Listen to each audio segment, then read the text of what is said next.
Pemirsa, masih bersama saya Syifa Aulia dalam Berita Kaltim hari ini. Kembali kami sampaikan 3 berita utama Kaltim hari ini. Gegara diputus cinta, seorang pria nekat lukai kekasihnya pakai senjata tajam di Balikpapan.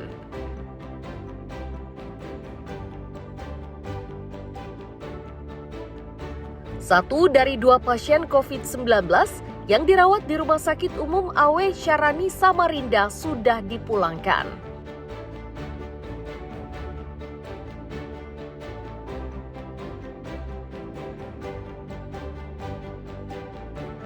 Lihat kelihayan puluhan orang menggunakan sumpit dalam lomba menyumpit di Kutai Barat.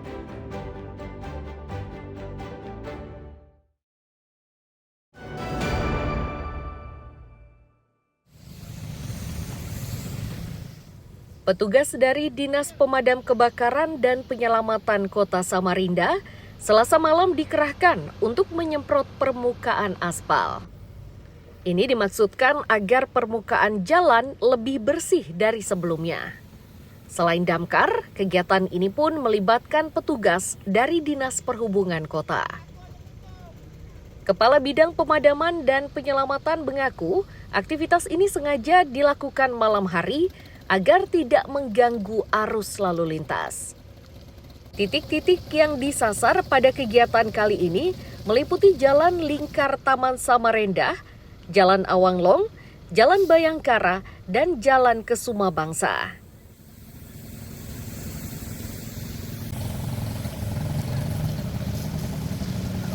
Malam ini kami melakukan pembersihan jalan protokol yang ada di Kota Samarinda, dari Jalan Simpang Merah Agus Salim sampai Kesuma Bangsa sampai ke pom bensin. Itu untuk regu 1. Untuk regu 2 Jalan Lingkar Taman Samarinda sampai Jalan Bayangkara. Untuk posko 3 dari Taman Samarinda sampai Simpang 4 lampu merah kantor pos. Kami menggunakan 3 posko dan kurang lebih anggota 30 orang ditambah anggota Dinas Perhubungan Kota Samarinda. Ini pun kami lakukan nanti setiap bulan kami lakukan pembersihan jalan ini. Petugas memastikan kegiatan serupa akan dilakukan rutin sekali dalam sebulan. Tujuannya yakni menciptakan suasana kota yang lebih bersih dan nyaman. Amir Hamzah dan Iswanto melaporkan dari Samarinda.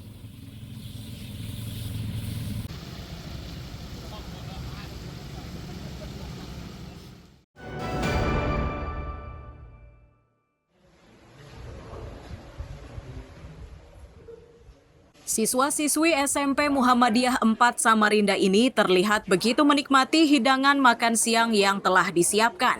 Makanan yang diberikan melalui program Makan Bergizi Gratis atau MBG ini untuk pertama kalinya dinikmati oleh pelajar tersebut.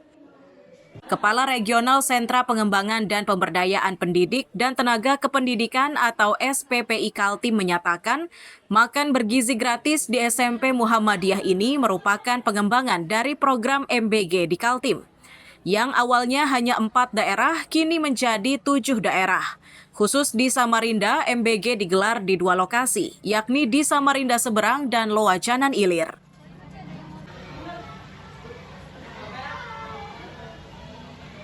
Hari ini di Provinsi Kalimantan Timur sudah bertambah jumlah SPPG yang awalnya hanya 4 ya, di Kalimantan Timur sudah bertambah menjadi 7. Penambahannya ada di kota Samarinda ada 2 SPPG Samarinda Seberang dan SPPG Lojanan Ilir.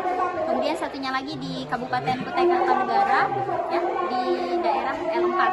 Jadi saat ini sudah ada 3 SPPG baru yang beroperasi. Ya. Sejauh ini untuk pelaksanaan MBG alhamdulillah berjalan lancar. Bagi guru dan siswa, makan siang gratis ini sangat menyenangkan. Selain menghemat biaya, makanan tersebut dinilai cukup enak. Jika makanan serupa diberikan setiap hari, maka pelajar ini meminta agar menunya harus berganti-ganti.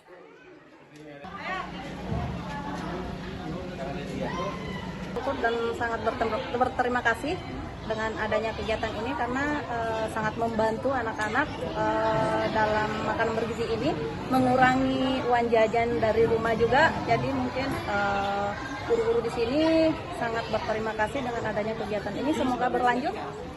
Enak, apalagi yang telur, terus ada sayur-sayurannya, susu.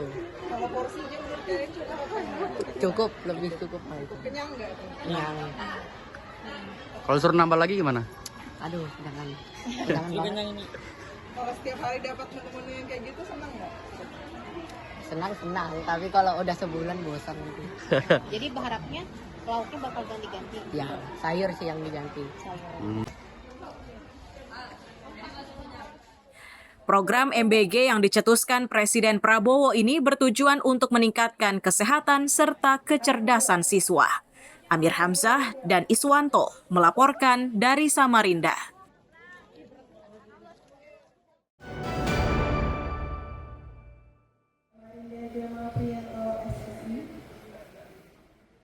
Puluhan ketua RT dari Kelurahan Gunung Samarinda Baru, Balikpapan Utara, Rabu siang diberi arahan oleh pemerintah kota terkait data statistik kependudukan.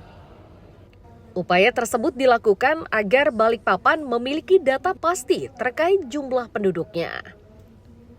Wakil Wali Kota Balikpapan menilai data statistik ini sangat penting, terlebih Balikpapan kini menjadi penyangga ibu kota negara.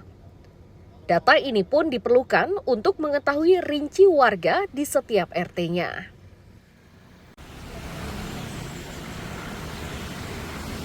Yang berkaitan dengan jumlah penduduk, kemudian balita, kemudian yang Gen Z, milenial, baby, itu udah ada semua, ya, termasuk masalah profesi, kemudian ya itu ya kemarin seminggu waktu kita rapat terkait dengan koordinasi mengenai data demam berdarah dan stunting, termasuk tuberkulose, itu kalau benar-benar dilakukan, itu kita nggak usah langsung kita ngikut masyarakat, bahwa setiap lurah kemudian dari pihak RT itu udah paham berapa stuntingnya, berapa masyarakat atau warganya yang kena demam berdarah.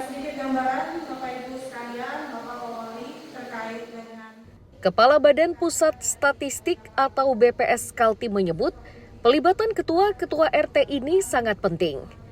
Itu karena mereka lebih memahami situasi di lingkungannya masing-masing.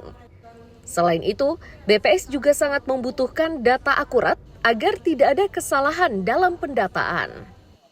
Saya rasa dari pemerintah Kota Balikpapan juga menyadari betapa pentingnya data ya untuk bisa dijadikan sebagai bahan masukan bagi pemerintah kota melakukan berbagai kebijakan atau menyusun kebijakan untuk membangun wilayah kota. Namun demikian, tentunya di dalam hal ya mendapatkan data informasi yang bisa memberikan gambaran di lapangan tidak bisa dari BPS saja atau pemerintah Kota Balikpapan atau aparat di kelurahan, perlu juga sebetulnya dukungan dari masyarakat. Pendataan kependudukan ini kini masuk dalam program desa atau kelurahan cantik. Program ini diyakini mampu memberi masukan kepada Pemkot saat menata kotanya agar menjadi lebih baik. Amir Hamzah dan Riani Mantini melaporkan dari Balikpapan.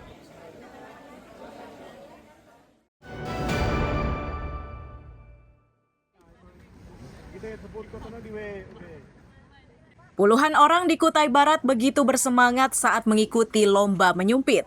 Lomba yang digelar untuk merayakan HUT ke-79 Bayangkara diikuti puluhan peserta.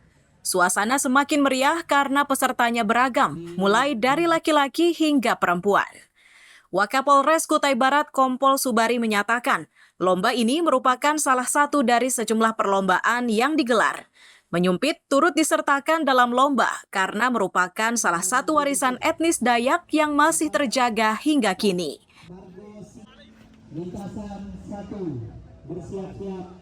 Menyumpit ini tumbuh berkembang, jangan sampai tergerus oleh budaya-budaya yang sudah cukup signifikan, yaitu adanya peningkatan pengaruh dari luar. Tetapi saya berharap menyumpit ini bisa tumbuh berkembang dan bisa dijadikan olahraga yang eventnya mungkin bisa nasional.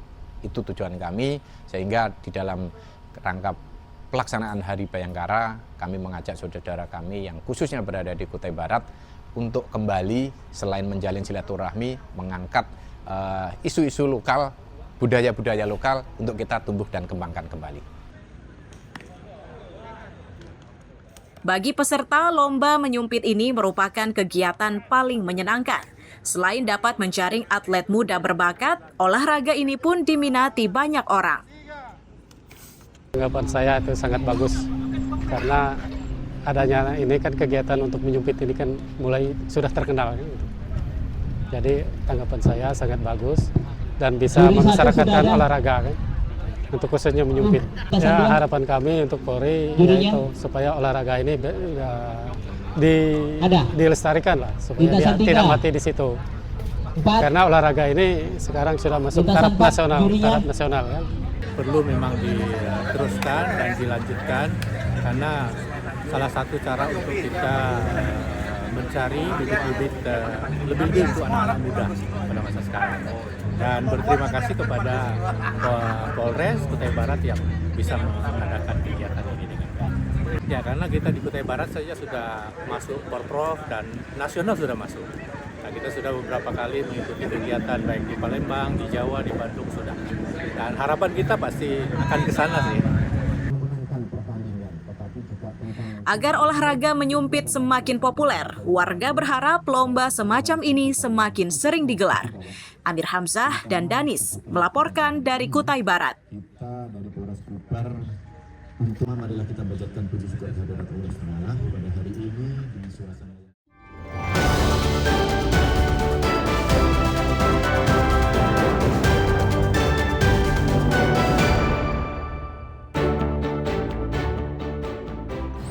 Pemirsa, berita tadi menjadi akhir perjumpaan kita hari ini. Saya Syifa Aulia, pamit undur diri. Selamat pagi dan sampai jumpa.